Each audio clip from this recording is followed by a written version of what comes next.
Hello, everybody, and welcome back to Hunter Reviews. And I know I'm super duper late about this, but it's better late than never.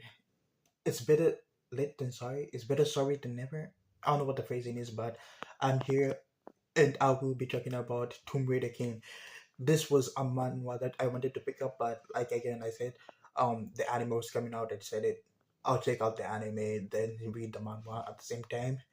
And which also this also comes with like sadness because I won't be like recapping from episode one to last this. I'm starting from episode three until the end of the anime.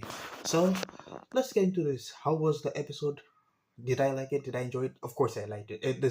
It's it's like it's a power fantasy. I love power fantasies. So there's no way I would have hated it. Anyway, um sorry. Anyway, let's get into the episode and let's discuss. And one other thing, who the frick is this? This is some cool ass shit. This is from like the novel, but like, hella cool. I hope we're seeing this guy in the story because his character design top tier. It's top tier right now. I enjoy it. Let's get into the episode. All right, as we left off last episode. Last episode was when another tomb was manifestation. We didn't know what the tomb was. We know it was manifesting, and I thought this would be like the same tomb that happened in, was it episode two? Yeah, we had another tomb in episode two, but this one was different because it was on a freaking large scale. Like the first one was only one pillar, but like I think I saw like 4 to 5 pillars during like this eruption, which tells you just how big this was. Oh yeah, and another thing that I kind of noticed while watching the episode, this is a Korean series, but what's this CEO is being referred to as a Japanese person. I don't know if it's like the dubbing, the what's this, the words, or maybe it's because since it's made by a, I think, a Japanese anime studio. So and okay, I'm not trying to throw shade at Tomb Raider King, but like most Korean series kind of throw shade at Japanese people. Same with like Solo Leveling season two, which, with the controversy where they were kind of like disrespecting the Japanese and showing them how we. So I feel like this is the same thing with Tomb Raider King because I know that the main character is Korean. So when I have that context, it also makes the Japanese people look bad, but there's really nothing you can do about it. So the only, I feel like they did a Solo Leveling thing because if you remember, Solo Leveling has two animes. One in it's Korean where his name is Song Jin Woo, and the other Japanese, I didn't watch the Japanese one. I don't know like his real name in Japanese. They use in Japanese. So like there are two versions of this. There might be two versions of Tomb Raider King. I don't know, but the one I'm watching is the Japanese version where the main character is Japanese and the Japanese people are the Koreans. So you know, I just wanted to throw that out. Anyway, yeah, like I was saying, just look at this. I think this there were five, six, eight. I don't know. There were too many, but like this tomb was on a really large scale. Like the first one wasn't that big, but this one was on like a different scale. And this tomb is the tomb of Murama. The tomb of Murama. Murama is a sword relic where I think it was a Chinese, no, it was a Jap it's a Ja- it was a Japanese it was from an air from, wait, let me think reorganize my thoughts so I can tell you better. Okay, the the Muramasa were a family of swordsmiths active between the Sengoku and the Edo eras.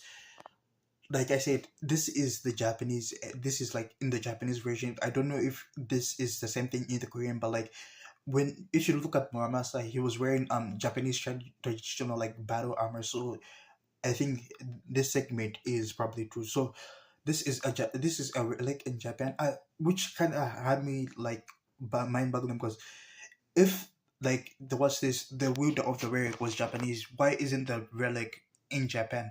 But with the context of it of them switching characters, it still doesn't kind of make sense because if there was if they were switching, shouldn't this be like a Korean thing? I don't know, but anyway, the Muramasa clan's blades were known to be like really exceptional. We are like three generations in a row from like grandfather to father, where everyone was just passing back the swords and whatnot. Anyway, multiple people lives were ended by Muramasa.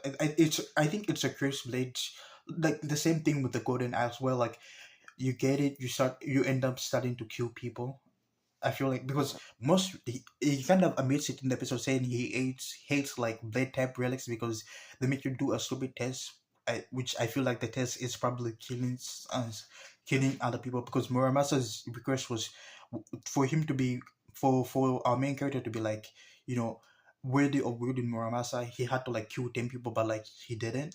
So I feel like each blade type of relic has its own like conditions, and I feel like killing someone is part of that condition. Anyway, aside from Muramasa, just standing inside like this relic, this tomb, sorry, just standing inside this tomb is corrupt. I think it's like corruption. His skin is burning, it's spilling off, and I feel like that must hurt. Like I don't know how hurt this was because it didn't look like it was painful, but like my head kind of was that shit was hurting so bad, but like he didn't want to make a face. He wanted to preserve his aura, so like he didn't do anything about it. Yeah, yeah. Remember when I said there was this tomb was on a large scale with them? Even the main character admits it that this tomb was really big because when you saw like the amounts of pillars that was raising, it felt like the whole scene. I thought the whole scene was covered in it, but like only about like of it was it 50 between 50, it was either 50 or 150 people were trapped in like this tomb. So it was big, but like not many people were trapped in that tomb. I don't know if it was a selective few or maybe those who were like close to the tomb who were actually gone in. I feel like it was those if you're close to the tomb you enter in it, not like a select. It doesn't select people. It's just first come first serve type of situation. If you're close to the tomb and the tomb is reactive and you get sucked in. Anyway, as we are walking looking for Muramasa, another part of what this happens where I think this girl picked up a blade. I don't know what she was trying to do, but like she picked up a blade and now she was corrupted by. It's I think it's Muramasa's corruption where and the blades corrupt you to the point where you just start killing people. And there's one thing that I really want to say about this anime. It's stiff, and not in a bad way. Like there are some points in the anime where like it's stiff, but like the action scenes are always top notch. The action scenes are always really good. You like if you've been watching the episode like I have, you see like the actions are surprisingly really good. I'm gonna try to show it if my video gets copyright strike gets like copyright strike. I'll edit that part out. But anyway, let me show you what I'm talking about. How like like these whole segments was like still here and there. The animation wasn't good, but like the fight scenes they take it up a notch. The fight scenes are always really good. Oh yeah, before I watch this, I skip over some things. Um, do you remember that guy who was wait?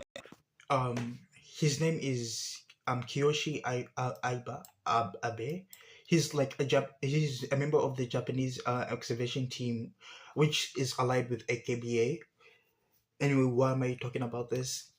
Oh, before I continue, in the version I'm watching, he's Korean, but like, and I think people are probably watching many, and I don't know if many people are watching like the original version, but like I said, the version I'm watching is where like the Koreans are Japanese and the Japanese are Koreans because, like I said, Koreans kind of shit on Japanese in like most of their works. This is the same with there was this Tomb Raider King. Anyway, he works with MKTB.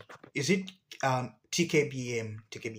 Now, why am I talking about this? Well, turns out there was Australia, which kind of leads to like Muramasa, and for you to do that, you kind of have to like sacrifice a bunch of people. So he pushed like a ton of people into like this enclosure where like that girl who picked up the blade is. So like he is willing to like sacrifice innocent people. Like I thought he was like a good guy who like is doing this for like helping people, but like when we found out in the episode that he's allied with TKBM, and he was willing to like actually sacrifice people for the relics, it kind of tells me all that I needed to know about his character. He's a shitty person, and I'm really glad he actually died.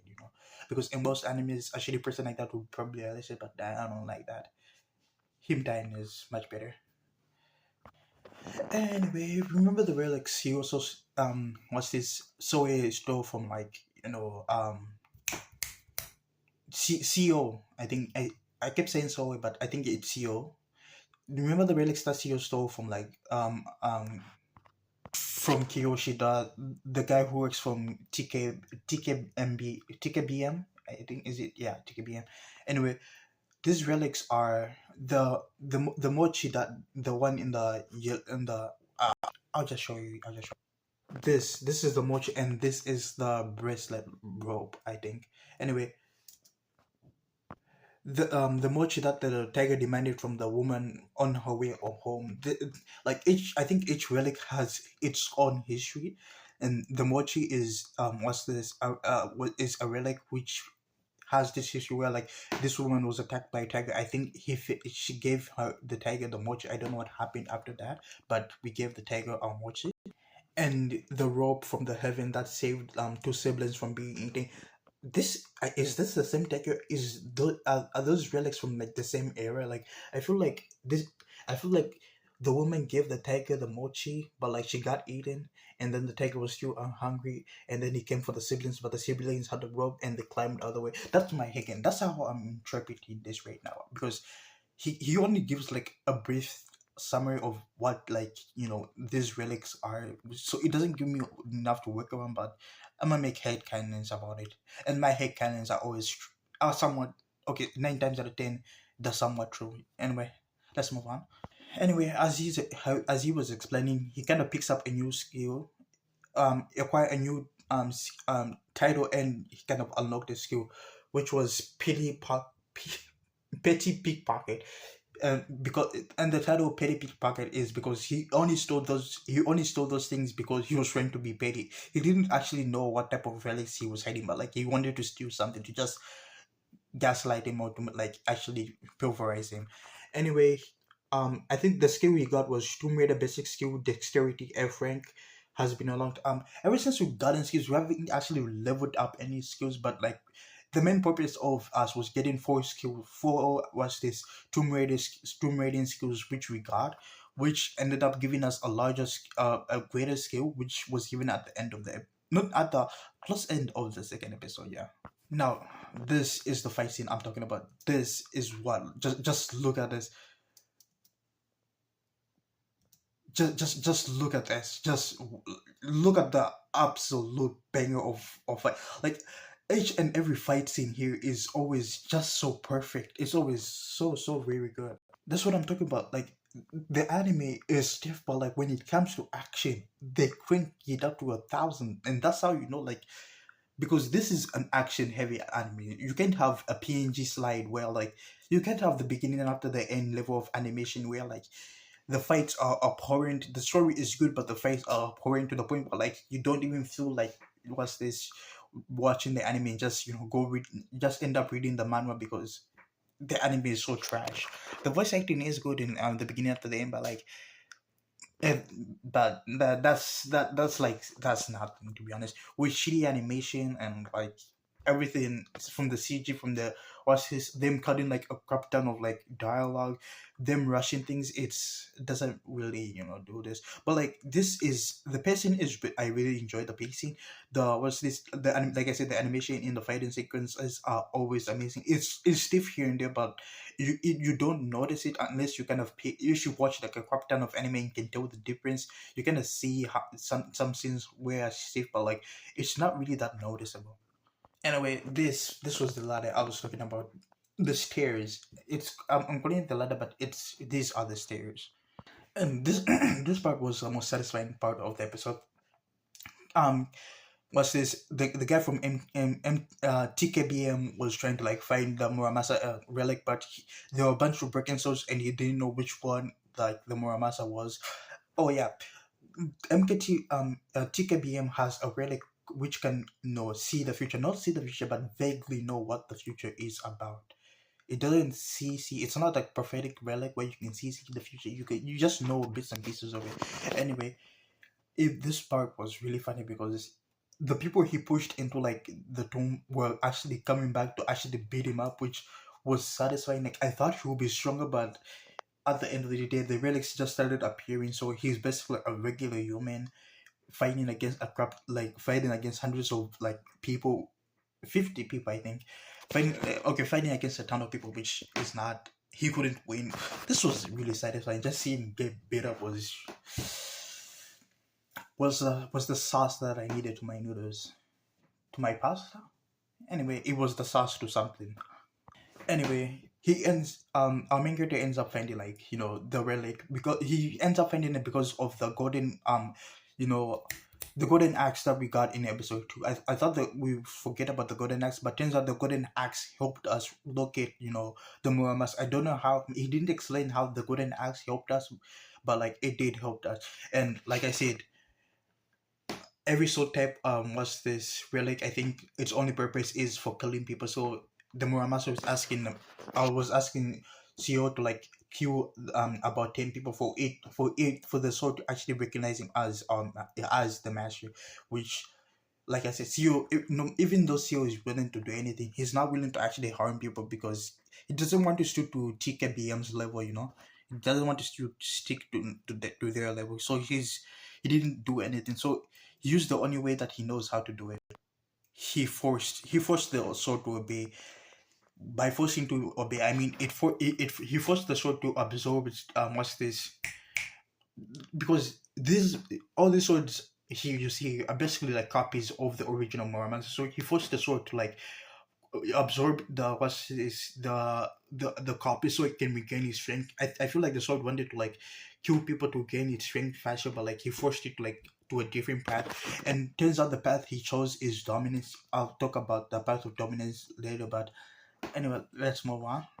And then after all that debacle, we end up getting the full in all its majesty and glory, the Muramasa sword. I don't know how high ranking the Muramasa sword is. We haven't gotten like a real grading system for like the types of relics. I don't know if there is a grading system, but I feel like there should be a grading system because this is like a dungeon type of manual. So like I feel like each relic has to have its own grading system. But for now, we don't know what grade the Muramasa is, but it has to be pretty high level because the profits really TKBM really wanted it, so it has to be like super duper powerful. And look at this bastard! Like after all the whole thing, since like the since we found the original sword and the tomb was about to be closing, like Cyril was like letting the people go, and look at this bastard trying to sniffle in, trying to sneak in and escape. God damn! Like the main character is good. Like if I were me, I would have sucker punched him right there. And another thing, I'm shocked. Like many people made it out through the dungeon because swords were appearing out of any nowhere. Like I thought people would like some people would get impaled by the swords, but most people who entered the dungeon left out okay. No, I think most people who were in Seo's group, who were with Seo during the whole debacle, survived. But I feel like other people who were not with him kind of like probably did die. So a crap ton of people died. We don't know how many died, but a lot of people did die. Yeah, this was the path I'm talking about. The path of dominance is basically what he's been doing right now, forcing the relics to obey him instead of them obeying him. Then the path of affinity is basically you and the what's this and you and the relic reaching an agreed like agreement or being like affinity. Like if someone has a fire ability and they get a relic related to fire, that's like affinity based. But I feel like affinity is very limited because you have to have a certain type of affinity to that relic, which is tedious. But like the path of dominance, you just have to dominate the relic, which he's been doing. And I feel like if even if the system didn't give him that option, I feel like he would have been going with the path of dominance. He even said it in the what's this. He was like, really, you should don't know me. Like he's really disappointed around about the core because the core should know by now that he is going to dominate and he is picking the path of dominance. Anyway, he ends up receiving this bow thing, which kind of grants him a skill called tolerance. By tolerance, it kind of heals his hand because it was the hand was burning because he was in like there was this the tomb, but the wounds kind of disappear. For those who want to know more about the skill, Torrens kind of it neutralizes like relic poisons. That makes it like, because if you're going through the path of dominance, then relics will kind of decline you, which you will get hurt. I feel like tolerance will kind of negate that like side effect of dominating a relic. I feel like that's what the skill is. I don't know, but that's what I that's what I'm thinking the skill is. Anyway, we also the final parts of the episode we is where we get introduced to the person who can really see the future. Her name is Sasaki, and she one thing you should really know about the Relic is the book, the future guide. I think that's what they call it. The future guide is not a relic you can go pick up. The book itself chooses you. So it chose. I don't know why it chose Sasaki, but it did choose Sasaki. And the Republic of Ben's government kind of learned about Sasaki, and were like, "Yo, what you doing?" It was basically just them pulling up your like recruiting her to like actually read the future for them, so like they can obtain more relics. Like they also kind of like offered her like generous support to like use its power to for like exhibitions. I feel like they're paying her to like use her powers, but like there is a drawback to this power. Sasaki, I don't want to call her stupid because I feel like I don't know if she's Japanese or I feel like she is in the United States. I don't know, but like Sasaki never cared much for studies, and the book is in kanjis. The book's like archaic language, kind of like she doesn't know how to read it. So like that's the drawback. Like even though this ability is broken, like knowing what's going to happen in the future, if you don't know how to like read the future, that's useless. To be honest, why did the book choose her? Like I feel like you could have chosen someone more competent enough who can actually read what you're writing. Like didn't you know that Sasaki doesn't know how to read? I don't know, but like anyway, at the end of this episode, Sasaki can so we kind of reasons up Sasaki with no word. This was reason up on the next level because basically Sasaki just opened the door and went into like Sorion's like mad over here, and now, why are we here? No, how did we get here? So Soe planned was going to like see the one who has the future book because the system told him that someone was reading his future, so he kind of like went there to like actually see it. Anyway, I'm out of time. If you enjoyed the video, please leave a like and subscribe. I'm Hunter, and I'll see you in the next one.